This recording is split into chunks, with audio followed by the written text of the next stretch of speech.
లేవియకాండము 23వ అధ్యాయము. మరియు యెహోవా మోషేకు ఇలాగు సెలవిచ్చెను, నీవు ఇశ్రాయేలీయులతో ఇట్లనుము, మీరు చాటింపవలసిన యెహోవా నియామక కాలములు ఇవే. ఈ కాలములయందు మీరు పరిశుద్ధ సంఘములుగా కూడవలెను. నా నియామక కాలములు ఇవి. 6 దినములు పనిచేయవలెను. వారము వారము 7వ దినము విశ్రాంతి దినము. అది పరిశుద్ధ సంఘపు దినము. అందులో మీరు ఏ పనైనను చేయకూడదు. మీ సమస్త నివాసములయందు అది యెహోవా నియమించిన విశ్రాంతి దినము. ఇవి యెహోవా నియామక కాలములు. నియమించిన కాలములను బట్టి మీరు చాటింపవలసిన పరిశుద్ధ సంఘపు దినములు ఇవి. మొదటి నెల 14వ దినమున సాయంకాలమందు యెహోవా పస్కా పండుగ జరుగును. ఆ నెల 15వ దినమున యెహోవాకు పొంగని రొట్టెల పండుగ జరుగును. 7 దినములు మీరు పొంగని వాటినే తినవలెను. మొదటి దినమున మీరు పరిశుద్ధ సంఘముగా కూడవలెను. అందులో మీరు జీవనోపాధి అయిన ఏ పనియూ చేయకూడదు. 7 దినములు మీరు యెహోవాకు హోమార్పణము చేయవలెను. 7వ దినమున పరిశుద్ధ సంఘముగా కూడవలెను. అందులో మీరు జీవనోపాధి అయిన ఏ పనియూ చేయకూడదని వారితో చెప్పుము. మరియు యెహోవా మోషేకు ఇలాగు సెలవిచ్చెను, నీవు ఇశ్రాయేలీయులతో ఇట్లనుము, నేను మీకిచ్చుచున్న దేశమునకు మీరు వచ్చి దాని పంటను కోయునప్పుడు మీ మొదటి పంటలో ఒక పనను యాజకుని యొద్దకు తేవలెను. యెహోవా మిమ్మును అంగీకరించున్నట్లు అతడు యెహోవా సన్నిధిని ఆ పనను అల్లాడింపవలెను. విశ్రాంతి దినమునకు మరుదినమున యాజకుడు దానిని అల్లాడింపవలెను. మీరు ఆ పనను అర్పించు దినమున నిర్దోషమైన ఏడాది పొట్టేలును యెహోవాకు దహన బలిగా అర్పింపవలెను. దాని నైవేద్యము నూనెతో కలిసిన 2 10వ వంతుల గోధుమ పిండి. అది యెహోవాకు ఇంపైన సువాసన గల హోమము. దాని పానార్పణము 30 ద్రాక్షారసము. మీరు మీ దేవునికి అర్పణము తెచ్చు వరకు ఆ దినమెల్లా మీరు రొట్టె ఏమి, పేలాలేమి, పచ్చని వెన్నులేమి తినకూడదు. ఇది మీ తరతరములకు మీ నివాస స్థలములు అన్నిటిలో నిత్యమైన కట్టడ. మీరు విశ్రాంతి దినమునకు మరునాడు మొదలుకొని, అనగా అల్లాడించు పనను మీరు తెచ్చిన దినము మొదలుకొని 7 వారములు లెక్కించవలెను. లెక్కకు తక్కువ కాకుండా 7 వారములు ఉండవలెను. 7వ విశ్రాంతి దినపు మరుదినము వరకు మీరు 50 దినములు లెక్కించి యెహోవాకు క్రొత్త ఫలముతో నైవేద్యము అర్పింపవలెను. మీరు మీ నివాసములలో నుండి తూములో 2/10వ వంతుల పిండి గల 2 రొట్టెలను అల్లాడించు అర్పణముగా తేవలెను. వాటిని గోధుమ పిండితో చేసి పులియబెట్టి కాల్చవలెను. అవి యెహోవాకు ప్రథమ ఫలముల అర్పణము. మరియు మీరు ఆ రొట్టెలతో నిర్దోషమైన 7 ఏడాది మగ గొర్రె పిల్లలను, 1 కోడెదూడను, 2 పెద్ద పొట్టేళ్లను అర్పింపవలెను.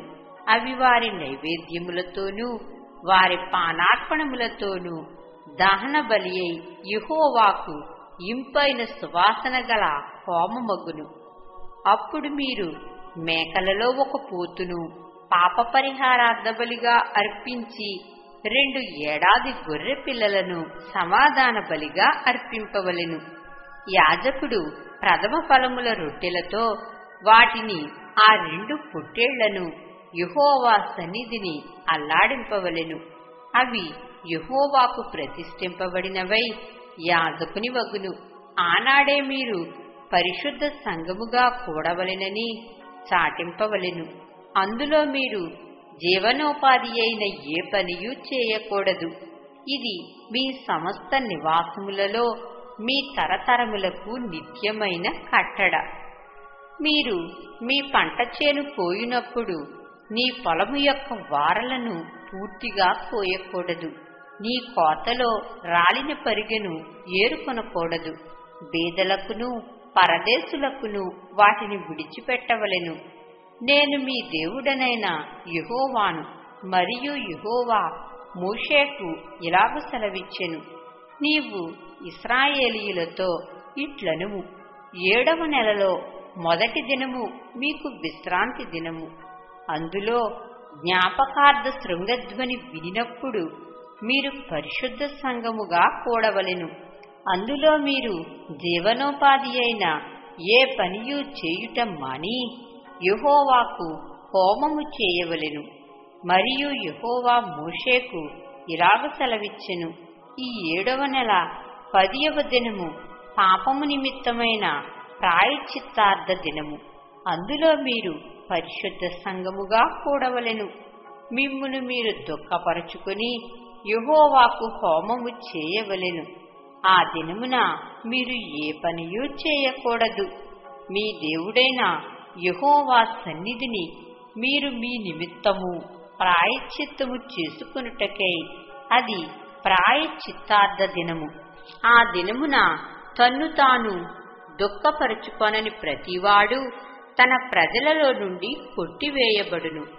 ఆ దినమున ఏ పనినైనను చేయు ప్రతి వానిని వాని ప్రజలలో ఉండకుండా నాశనము చేసెదను. అందులో మీరు ఏ పనియూ చేయకూడదు. అది మీ సమస్త నివాసములలో మీ తరతరములకు నిత్యమైన కట్టడ. అది మీకు మహా విశ్రాంతి దినము. మిమ్మును మీరు దుఃఖపరచుకొనవలెను. ఆ నెల 9వ నాటి సాయంకాలము మొదలుకొని మరుసటి సాయంకాలము వరకు మీరు విశ్రాంతి దినముగా ఆచరింపవలెను. మరియు యెహోవా మోషేకు ఇలాగు సెలవిచ్చెను, నీవు ఇశ్రాయేలీయులతో ఇట్లనుము, ఈ 7వ నెల 15వ దినము మొదలుకొని 7 దినముల వరకు యెహోవాకు పర్ణశాలల పండుగను జరుపవలెను. వాటిలో మొదటి దినమున మీరు పరిశుద్ధ సంఘముగా కూడవలెను. అందులో మీరు జీవనోపాధి అయిన ఏ పనియూ చేయకూడదు. 7 దినములు మీరు యెహోవాకు హోమము చేయవలెను. 8వ దినమున మీరు పరిశుద్ధ సంఘముగా కూడి యెహోవాకు హోమార్పణము చేయవలెను. అది మీకు వ్రతదినముగా ఉండును. అందులో మీరు జీవనోపాధి అయిన ఏ పనియూ చేయకూడదు. యెహోవా నియమించిన విశ్రాంతి దినములు కాకయు, మీరు దానములనిచ్చు దినములు కాకయు, మీ మ్రొక్కుబడి దినములు కాకయు, మీరు యెహోవాకు స్వేచ్ఛార్పణములనిచ్చు దినములు కాకయు, యెహోవాకు హోమద్రవ్యమునేమి, దహనబలి ద్రవ్యమునేమి, నైవేద్యమునేమి, బలినేమి, పానీయార్పణములనేమి అర్పించుటకై పరిశుద్ధ సంఘపు దినములుగా మీరు చాటింపవలసిన యెహోవా నియామక కాలములు ఇవి. ఏ అర్పణ దినమున ఆ అర్పణమును తీసుకుని రావలెను. అయితే 7వ నెల 15వ దినమున మీరు భూమి పంటను కూర్చుకొనగా 7 దినములు యెహోవాకు పండుగ ఆచరింపవలెను. మొదటి దినము విశ్రాంతి దినము, 8వ దినము విశ్రాంతి దినము. మొదటి దినమున మీరు దబ్బ పండ్లను, ఈత మట్టలను, గొంజి చెట్ల కొమ్మలను, కాలువల యొద్ద నుండు నిరవంజి చెట్లను పట్టుకొని 7 దినములు మీ దేవుడైన యెహోవా సన్నిధిని ఉత్సహించుచుండవలెను. అట్లు మీరు ఏటేటా 7 దినములు యెహోవాకు పండుగగా ఆచరింపవలెను. ఇది మీ తరతరములలో నిత్యమైన కట్టడ. 7వ నెలలో దానిని ఆచరింపవలెను. నేను ఐగుప్తు దేశములో నుండి ఇశ్రాయేలీయులను రప్పించినప్పుడు వారిని పర్ణశాలలో నివసింపచేసితినని మీ జనులు ఎరుగునట్లు 7 దినములు మీరు పర్ణశాలలలో నివసింపవలెను. ఇశ్రాయేలీయులలో పుట్టిన వారందరూ పర్ణశాలలలో నివసింపవలెను. నేను మీ దేవుడనైన యెహోవాను. అట్లు మోషే ఇశ్రాయేలీయులకు యెహోవా నియామక కాలములను తెలియచెప్పెను.